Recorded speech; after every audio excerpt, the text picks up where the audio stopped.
Good morning. This is Dr. Ken Long from Tortoise Capital with a review of the weekend trading reports for April 26, 2015. Market is still in bullish normal conditions on an annual basis using weekly RSI 14. We are at neutral with a score of 59 out of 100. On a shorter term basis using the 10-day NDX, we're at slightly overbought here, or dramatically overbought actually at 94 out of 100. Looking at the market mosaic, long-term price relative to the 200-day moving average has improved to white bullish at 5.38%. Slope of the 50 is yellow neutral at 0.25. ADX at 10.4 shows a very weakly trending market, basically untrending. That's good news for longer-term positions should the market become more trending in either direction, because now there's plenty of room for a long excursion from this consolidation zone of the last 30 days. The risk index is the 30-period moving average of the VIX divided by the 10. A score less than 1.0 would be risk off, greater than 1.0 would be risk on. The current reading is at 1.08. which puts us into risk-on conditions.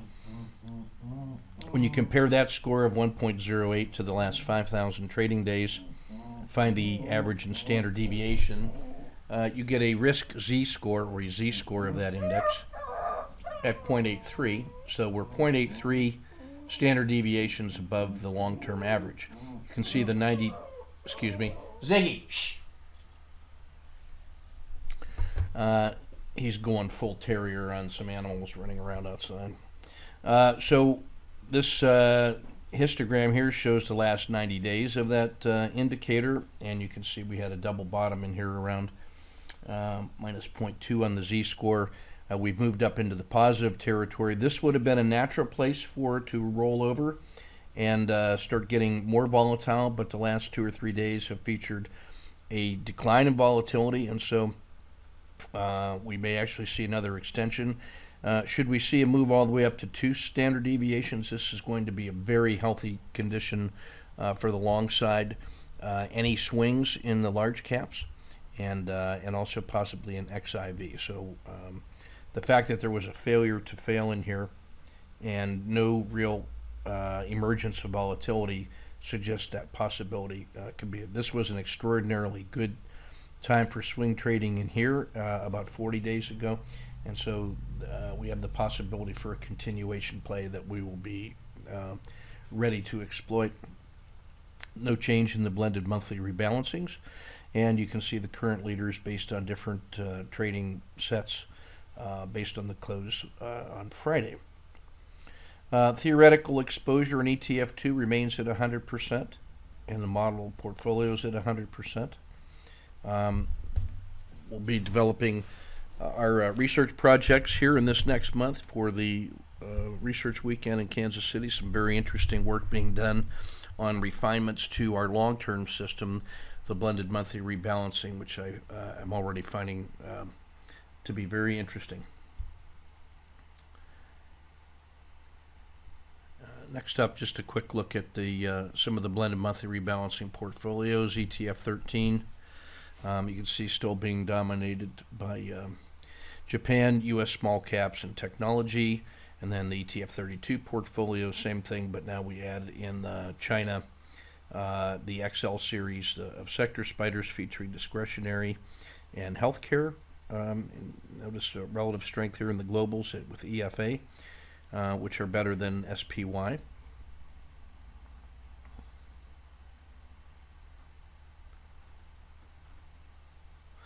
In ETF Max, domination by China and the solar area, some biotechs coming to the top. Look at it. I mean, half of the top 20 are China. This Yao China all-cap ETF looks like an interesting play to me.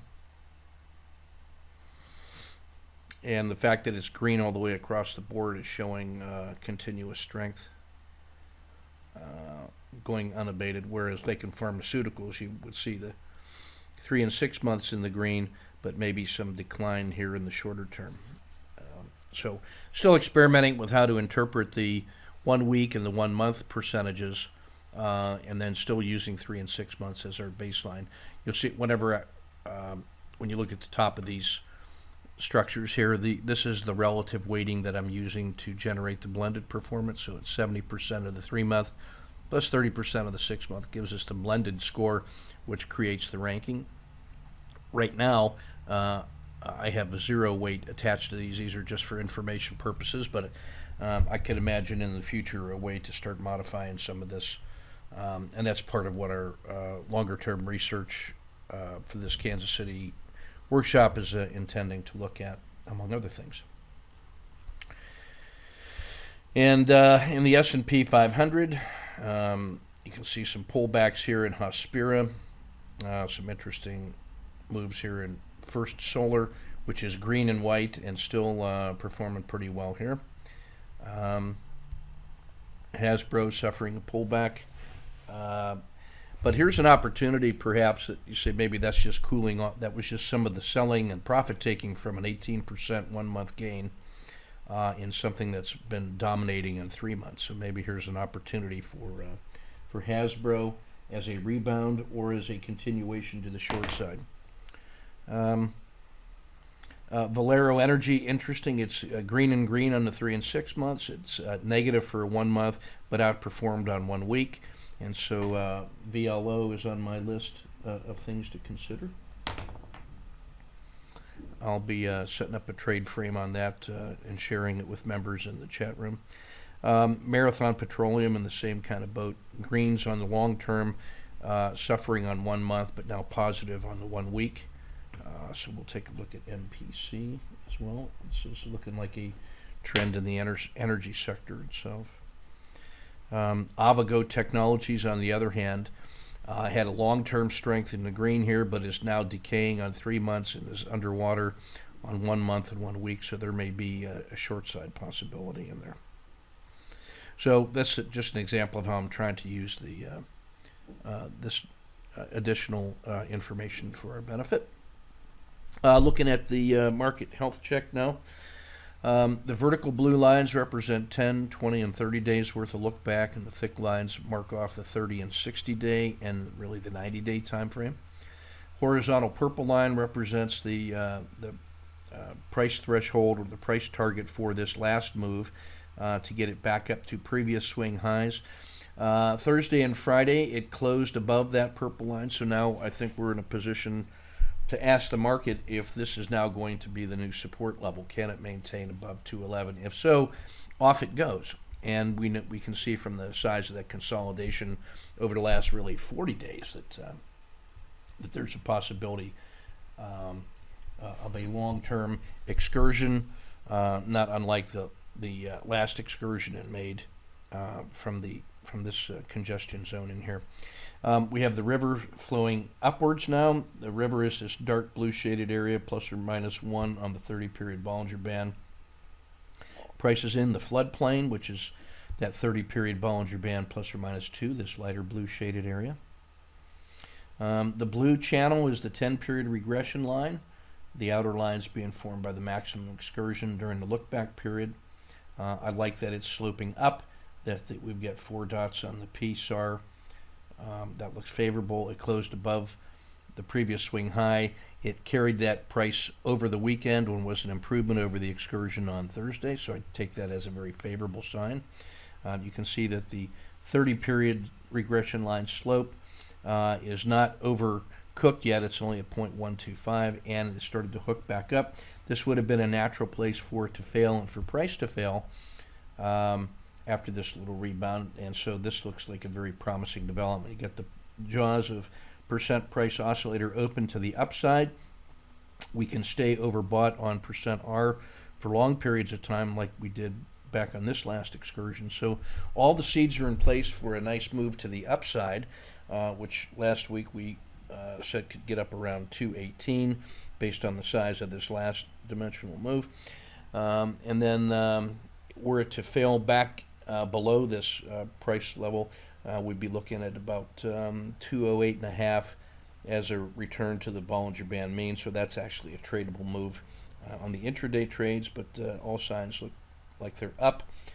See the 30 period is sloping up, and this looks favorable right now for an upside move. You can see that the Bollinger Band width is just starting to get wider, and so we could see some a range expansion, the intraday volatility going to the upside. So that's a favorable thing. You see ADX, the measurement of trend, is down here well below 15. Bulls are in charge. The green line is over the red line, and so all the conditions are set for a potential move. The last time that price exceeded the previous swing high was at this green arrow. We've been consolidating, chopping around in here, but we've gotten a series of higher lows all the way up, and so I'm leaning towards the upside. I have a directional bias to the upside because price is in the green and closed above this swing high. So I think we're in good posture here for some swing trades. A lot of good work done in the chat room this week on swing trading, and I would commend the transcripts to your attention for those of you who are members.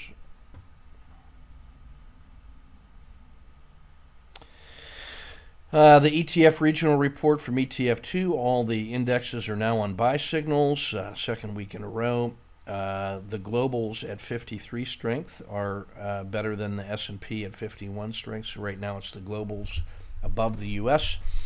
Inside the U.S., it's the small caps at 55, followed by tech at 54, based on that boost to Bill Gates' wealth on Friday in Microsoft. Then the mid caps at 53. And then large caps at 51. The two strongest sectors are Japan and U.S. small caps, and then the two weakest are Latin America and U.S. large caps. So that this divergence between U.S. large and U.S. small is really striking, which reverses entirely the trend from last year, where it was large caps all the time. Inside the U.S. sector spiders, it's really consumer discretionary leading the way. Healthcare has not been bad, although at 54 it's given up first place here to discretionary. But some weakness here in financials, industrials, and staples. Energy seems to have rebounded somewhat compared to its peers. Now it's in the middle of the pack. Looking at the market model, the world market model, everything U.S. is above average. Japan, China, and the Netherlands all well above average. Everything Asia above average, with the notable exceptions Malaysia, India, Thailand, Indonesia, Vietnam. Most of Europe above average except for Spain. Latin America and Brazil and Mexico have moved from the red into the yellow, so slight improvement there. So catfish that I am, a bottom feeder that I am, I like looking at EWZ. We have a nice swing trade developing in it. We'll review that chart tonight during the chat. And let's see, private equity doing okay. Gold and silver still suffering, very out of favor. Oil back up into the yellow from the red. So healing in the energy sector, if you will. ETF top 30 using the ETF2 lens. I like things that are in the green and the yellow, so we're looking at potentially Russia, Vanguard Pacific, Internet Index, Consumer Discretionary, XLY I really like. We're going to take a look at that spider, XLY. And Netherlands, EWN. In the Dow, the leaders continue to lead. Disney, Apple, Boeing, Pfizer, United Health. Goldman is a recent rejoiner of the top. At the bottom, Intel, American Express, Procter & Gamble. Microsoft should be rejoining the fold in leadership here pretty soon once the market digests that 10% move from Friday. IBM in the white and yellow has been marching up the stack. Weakness coming from United Tech, 3M, Travelers, and DuPont. They are yellow and white. Recent weakness to Merck, ExxonMobil, Walmart. We've actually been looking at swing trades on a value basis in Walmart, so we'll take a look at that chart again. So I want to frame IBM and Walmart going forward. Then the volatility stats on the most liquid ETF symbol. Now this is interesting. The Qs are now coming back closer to the Russell small caps in terms of daily dollar volume, and I think that's just a renewed interest in technology. As this bull refuses to die, it's starting to find its legs again. Maybe we're seeing some value plays in technology that are accounting for the increasing trading activity. Shifting to the daily report now, we have a potential short in Latin America here. That's still my go-to short area. Should we get some one-day or multi-day weakness in the market, I immediately look to that area to exploit to the downside. You can see the 10-day min pain. These are the ones that have the that are closest to their 10-day high. They've lost the least. And these 10-day max pains are the symbols in each of these populations that have lost the most. We've got channeling and overreaction signals in GE, 3M, Boeing, 5DD in the VIX, and then the auto framer got half a dozen symbols that test out well on a 2-to-1 basis. You can see the declining volatility here is now right at one standard deviation below average, so we are right on the threshold from going from bullish normal to bullish quiet. That's a very favorable condition, and should we get this extension down in here, that's going to be contributing to very nice swings in the market. Dow 30 tactical, a handful that test out well on the auto framer, but few patterns. A couple on the RSI too, that's 3M and Boeing, so we'll take a look at those. 3M and Boeing. And then Microsoft's terrific performance blows everything else out of the water near term. Frog candidates in JP Morgan, Cisco, and Apple. Yeah, in the ETFs, only a couple test out well on the auto framer. Not surprising when so many things are close to their 10-day high. That's not going to give you favorable reward to risk using that kind of framework. So we get the VIX and treasuries. We'll take a look at those just in terms of looking at alternate scenarios that instead of the upside that I'm leaning towards, if we get some downside, those would be two go-to positions early. This is that nice swing trade I've been talking about in Brazil, which is up 2.5% one day, 10% 10 days, and 17.5% over 1 month. So even though the sector has been getting crushed and the country's been getting crushed, there are opportunities for return to fair value that reward a swing trader, and you see that also reflected in ILF. And so my go-to position on the long side on that one is Brazil, because it's strongly correlated to Latin America, but it gives you the additional 50% increased favorable volatility.